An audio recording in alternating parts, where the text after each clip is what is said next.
The time in Mexico, 2 a.m. In Britain, it's 9 a.m. Thank you. Tommy Smith and John Carlos, the two great American Negro sprinters, give the Black Power salute as they receive their medals after. Tommy Smith and John Carlos led an emotional, powerful, and motivational stand against racism and inequality by raising their fists during the national anthem during the 1968 Mexico City Summer Olympics. Their stand is significant because it started a dialogue about racial oppression and how many minorities didn't feel that the flag and the ideals that it symbolizes represented the entirety of the United States. Using the national anthem as a way to protest and make a point was incredibly controversial then and still is today. However, Smith and Carlos have inspired others to take a stand for similar issues through the national anthem, and by using a sporting event, they brought the uncomfortable and complex issue of racial oppression and equality for all into many American homes. The Star-Spangled Banner. It wasn't always the national anthem for the United States, let alone played before most sporting events. At a hot and humid World Series baseball game between the Boston Red Sox and the Chicago Cubs, fans were starting to get bored during the slow-paced game that took place on September 5, 1918. So, the band began playing the Star-Spangled Banner during the middle of the 7th inning. The fans quickly took to their feet and stood at rapt attention through the ballad. Not only did they do this at that game, they did it again for the rest of the homestand during the 7th inning. When the Red Sox returned home, they changed it from the middle of the 7th inning to the beginning of the game. This powerful song instilled a sense of a greater unity among the people in attendance. Later, on March 3, 1931, the Star-Spangled Banner was ratified as the national anthem, after having already been the unofficial anthem across most sports.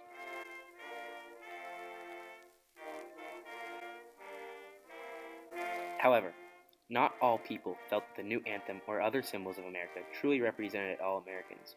This time was juxtaposed by a paramounting racial divide across the United States. Wherever you looked, the nation was in the midst of healing itself after a lengthy battle of segregation and people not willing to change their viewpoints from their current states.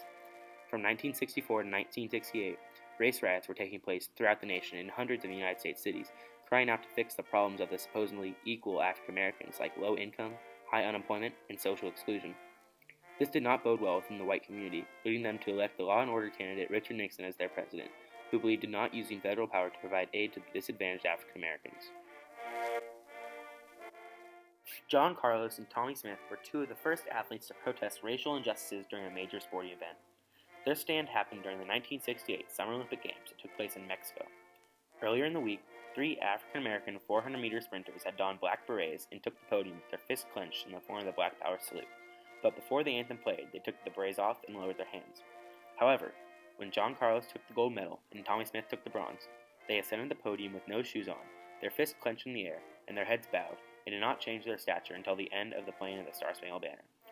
Later, the duo said that their lack of shoes signified the poverty within the black community, their clenched fists represented strength and unity, and their bowed heads showed their dissent to the national anthem and how it did not hold the same values for that nation's African-American population as it did for the rest of the populace.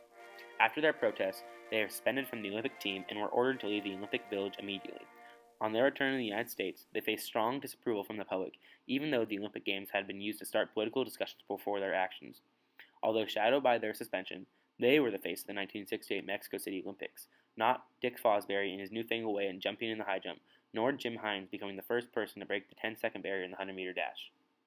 Thank you. The Olympic Games are 1 week old today, and yesterday, the 6th day, was the most dramatic so far. It started with the news that the Black Power disciples Tommy Smith and John Carlos, the Olympic 200 meters gold and bronze medalists, had been suspended by the United States Olympic Committee and given 48 hours to leave Mexico. This stand, led by the courageous Tommy Smith and John Carlos, created the platform for more people to stand up and show their dissent towards the song that is supposed to proclaim freedom for the American people. In an interview with Dave Zirin, Tommy Smith and John Carlos speak out about their reasoning for protesting the national anthem. Right place to do this kind of thing. You ought to use this as a kind of world stage. David, since we are athletes, although I am a teacher, but I'm not a politician, we use this so the whole world could see the poverty of the black man in America. At the same time, cynics might say that you've got it all. You've got publicity, you've got medals, you've got martyrdom as well. What are you going to say to that? I can't eat that, and the kids around my block that grew up with me, they can't eat it.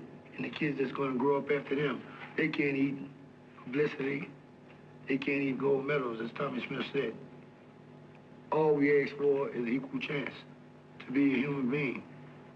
And As far as I see now, we're 5 steps below the ladder.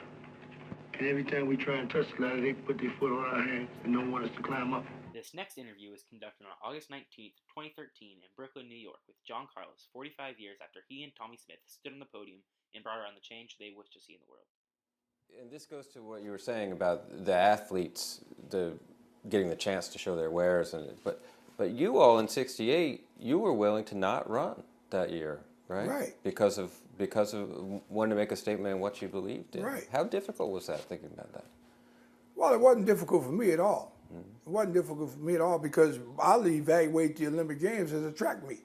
I've been in many track meets. But the bottom line is whether we can make a statement for society. I feel like, medals are great, but medals are nowhere near close to what life is all about. Now, for instance, a lot of people was upset with Jimmy Carter when Jimmy Carter boycotted against the Russians in the Olympics. Oh, he shouldn't have did it. He shouldn't have did it. But Jimmy Carter's philosophy was that I feel that life is far more valuable than Olympic medals. Only difference that with me in that 45-year span is I began to look at who was the sacrificial lambs. The athletes are the ones that's hurt, the spectators are the ones that's hurt, and the powers to be that we really the one that we try to get their attention, to have some compassion and consideration to change their ways.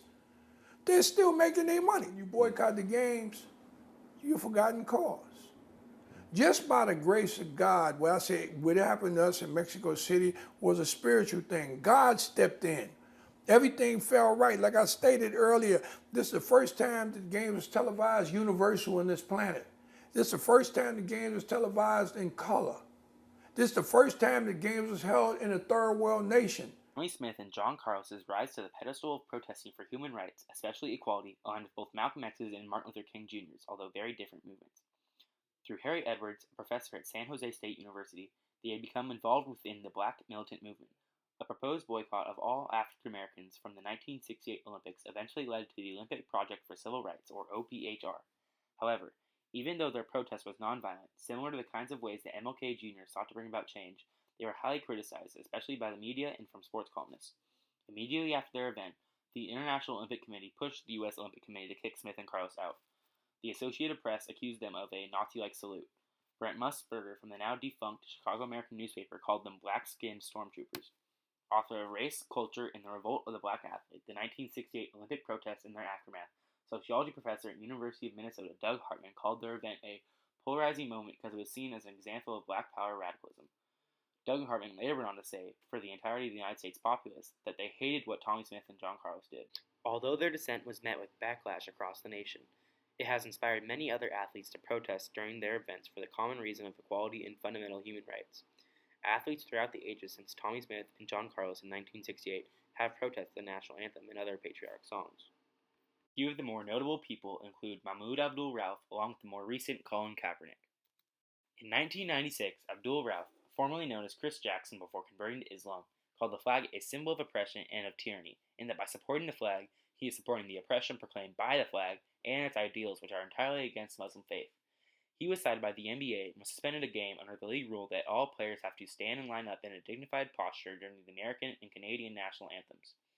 After serving his one-game suspension, he observed and followed the rule by standing with his head bowed and his hands over his eyes, saying a silent Muslim prayer instead of placing his hand on his heart. Lastly, the man who catapulted this controversy back into the spotlight, Colin Kaepernick. Kaepernick started his silent protest of standing for the national anthem during one of his NFL preseason games in the year 2016. When asked why he was not standing, but sitting for the national anthem, he responded by saying, "I'm not going to stand up to show pride in a flag for a country that oppresses black people and people of color. To me, this is bigger than football, and it would be selfish of my part to look the other way. There are bodies in the streets, and people getting paid to leave and getting away with murder." These athletes, Tommy Smith and John Carlos included, share something in common. They share their devotion to creating a place where equality comes as a civil right, something that cannot be denied and something that not only a few get, but everyone, whether they are African American, illegal immigrants, or non-English speakers, gets the right to equality as soon as they step foot in the land of the free and the home of the brave.